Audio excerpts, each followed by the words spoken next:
Hey, Darryl. Hey, Look who's here. Halfway around the world. Maybe more than halfway, I think. maybe. Yeah, it depends if I'm from Toronto or Spain. Yeah. But yes, No, it was really good to have you here. yeah, See clients and whatnot, right?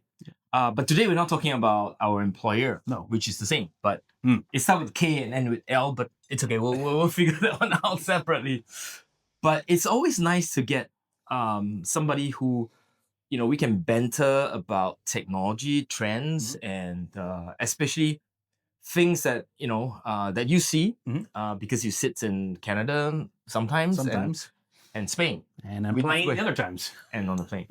So and I'm maybe you can exchange notes about what AI is doing right to banking people who are maybe in telco or whatever it may be, right? But I think so. The interest really is exchanging ideas about mega trends and maybe you as an audience, what does that mean to you personally, your organization, if you're running an IT shop, if you're a CIO or a chief digital officer, maybe, right? And also, if you are contributing to society in some ways, what does that mean? Yes. All right. Okay, So maybe I'll start off with the first question. Sure. So to the audience, Darryl, who are you? Maybe we start with that. Who Shall am we? I? Yeah, who are you? Yeah. Yeah, so I'm Darryl Wilson. I'm originally from Canada, Toronto, born and bred, and I've lived there all my life. And then recently, in the last year, in this new role that I've taken on, I've moved to Spain. Right. So That's quite a big move. it's quite a big move. Yeah, Right. all the kids are older now. So they're all kind of living their life. So Yeah. my wife and I were always going to retire in Spain. Yeah. And given my role, being in a Central European time zone makes a lot of sense. So so now in Spain, passionate about music. I know we had some discussions around music and Keyboard, producing, guitar, DJ, but a technologist at heart. I mean, I started my career in electronic engineering, and really was starting doing network cabling for offices, and then moved my way up the stack, and now traveling the world and talking to clients about everything and anything around the workplace. It's amazing what technology has enabled us to do, right? I mean, to see all the trends that we saw, the cloud, the internet, the mobile. Now we're in this AI trend, which is as you can't have a meeting without talking about AI. So we talk about that first, right? Is there an AI bubble? Yes. Let's start with that. Right? We did talk about it. I think there's going to be a small bubble, but it's going to be very short lived. I mean, there's obviously a lot of investment going around. In the data centers. Just you look at the valuations of these companies; it's unbelievable. It's crazy. And the stock market is really where the bubble is going to happen. But as we talked about, I don't think it's stopping anytime soon. It's fundamentally changing the way people work, the habits they have. Even for me, you can teach an old dog new tricks. So but I think we're in a little bit of bubble, but it's gonna be short lived. Yeah. So I was saying that my point of view is that there is a bubble on the financial front, perhaps, right? Over investment in data center, over investment in some part of the technology, but AI as a tech, like e-commerce, like cloud, there could be bubble on the financial stock market exchange, but it's not a bubble.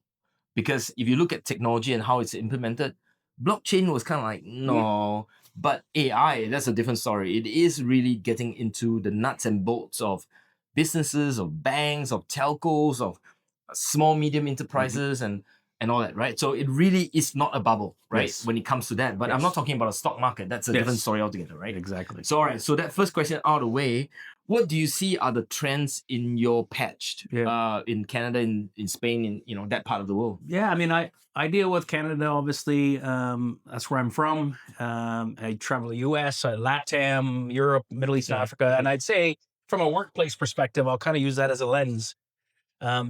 We saw AI, the old days of chatbots, which we all know was terrible. All right. It was always pre-programmed, deterministic. It didn't ever work. That's over. But I'd say when ChatGPT came out, it really changed the game with generative AI. And have you seen it kind of progressing through?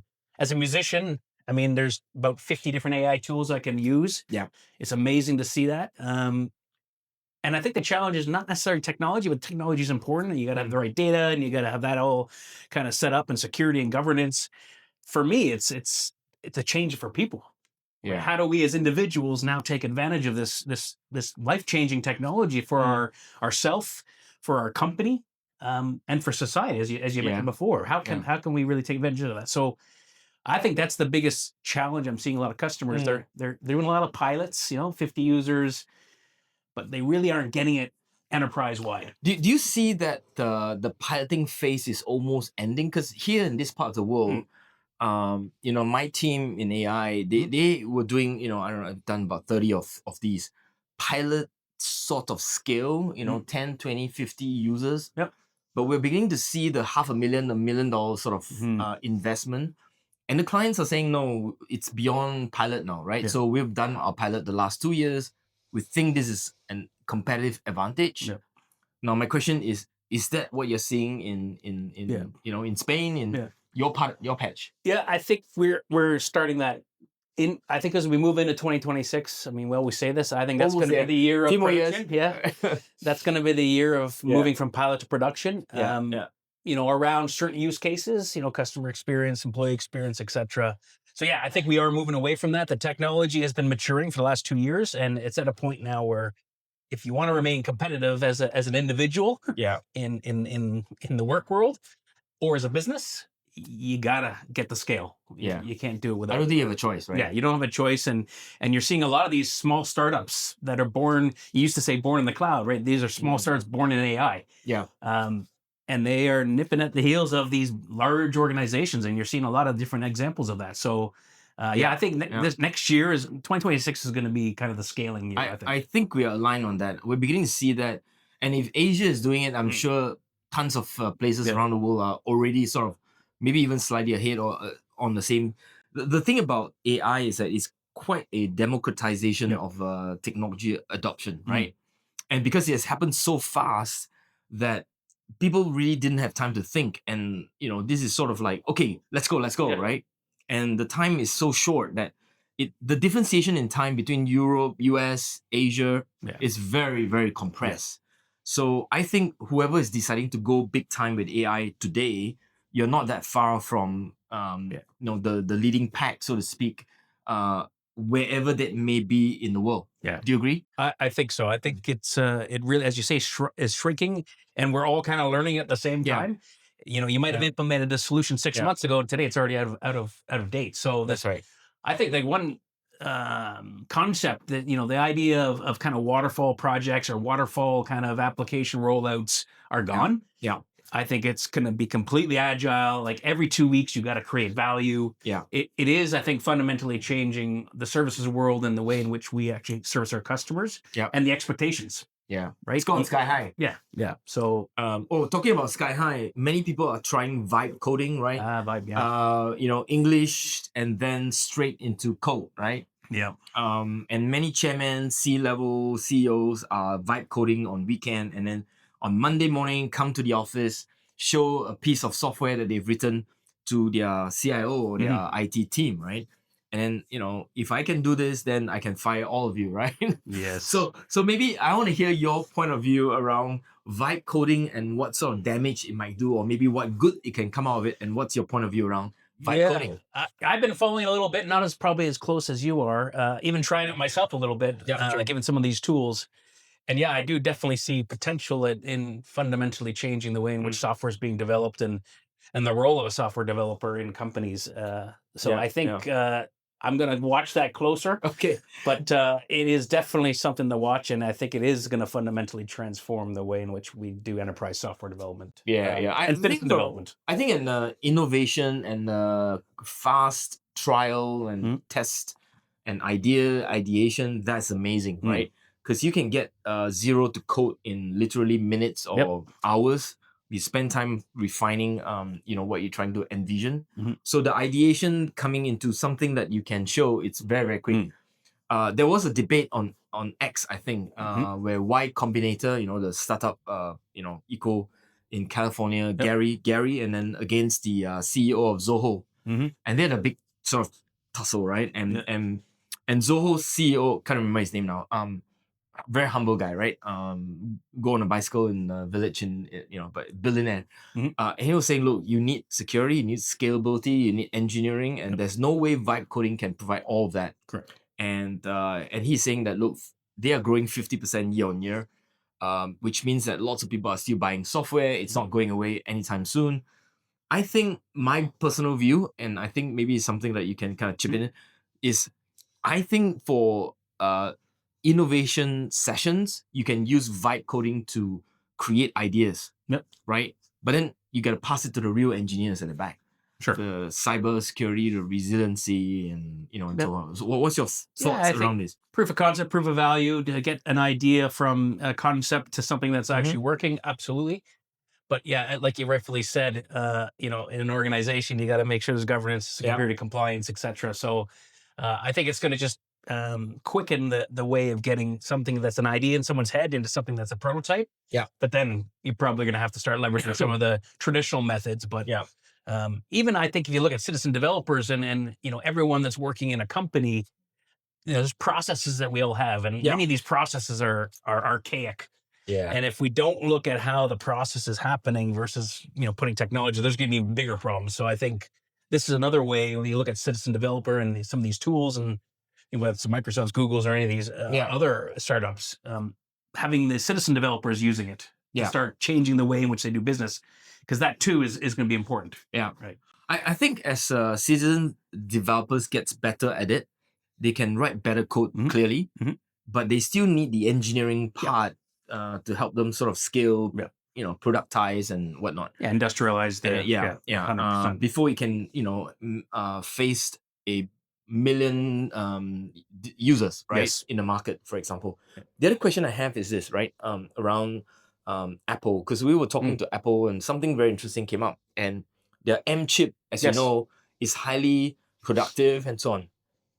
They were saying that their LLM edge computing can run 30-40% faster on the Apple silicon. Yeah.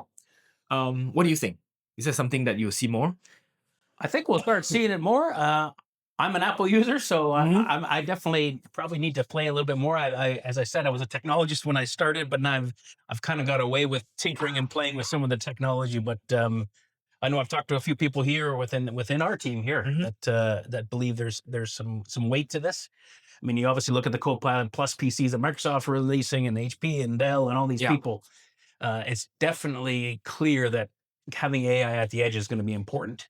So I think that's maybe another area that we should be all looking at next year and into the year before. How do you do that from an AI and LLM perspective, edge wise, versus having to go to the cloud and up in the public cloud system? So I'm just imagining that people be stacking some, Apple servers, those small little mini servers, Apple stack Pros, them up, hide it under their desk. And when the CIO walk past, it's like, I've got like some little LLM running under my desk. It's crunching some data. But as long as the data don't get to the cloud, it's still within the policy. Exactly. Right? It's within the four walls. But I mean, we were almost going back to the old days of when people used to have little file servers under their desk. Or hiding SharePoints under the desk, right? And all kinds of databases running around and they're collecting data that nobody knows is, Exactly. So not shadow IT per se, but shadow AI is probably going to happen as you get these people out there that want to be creative and want to actually leverage a technology to do interesting things without having to go to IT. That's a scary bit. I mean, on the edge computing or end user computing, lots of AI are on the devices that you hold now.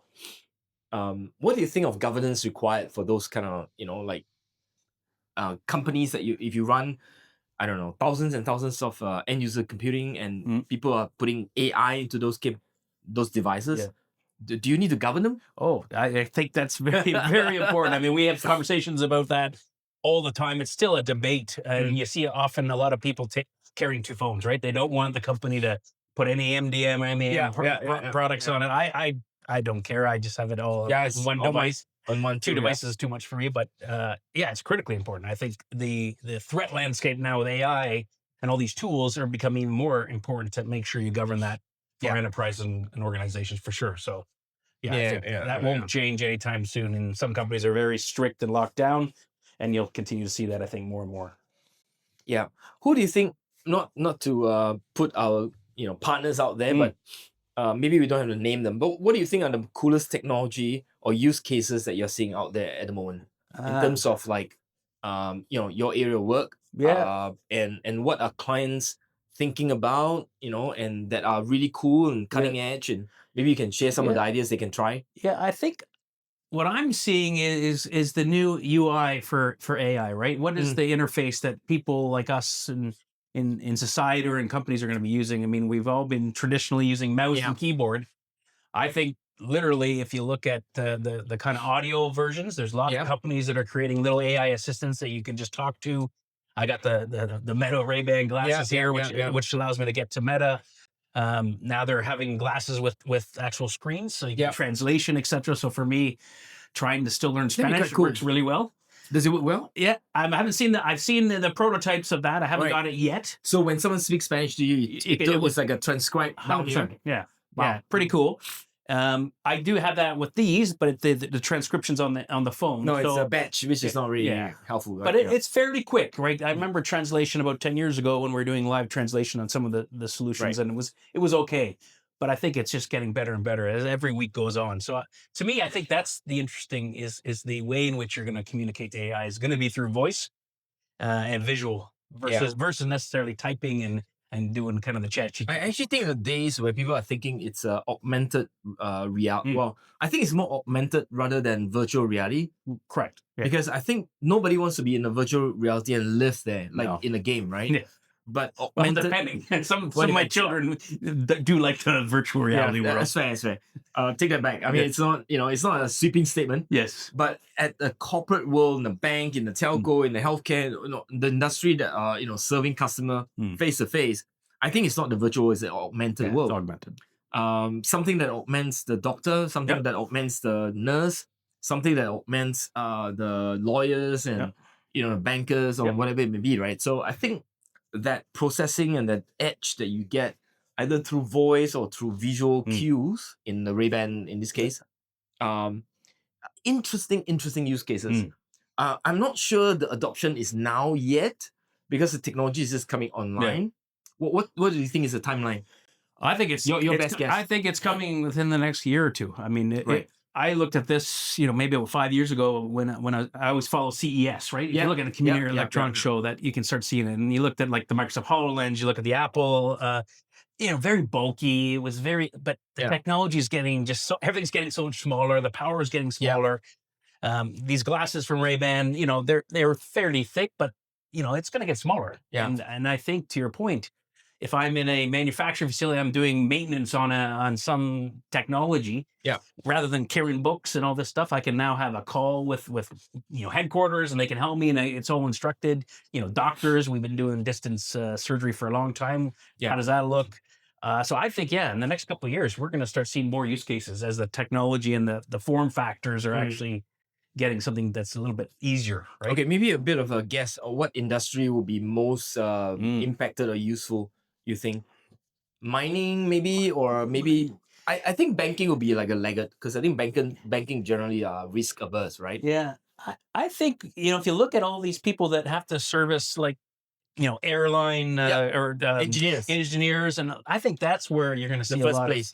And whether it's in a manufacturing facility and do preventative maintenance or fixing, if you're in a in a hangar for an airplane, you got to fix all that kind of spatial engineering work, I think will be very good for this technology. All right, when you're holding a spanner and something, and you're like, I need this blueprint of something, right? Yes, exactly. I need to know the engine, look it up. Yes, and it's like, hey Jarvis, give me the blueprints for this. If you follow Iron Man, but it's amazing how movies and science fiction, kind of give us a 5-10 years lead, right? Yeah, or even 20 if you look at the old Star Trek.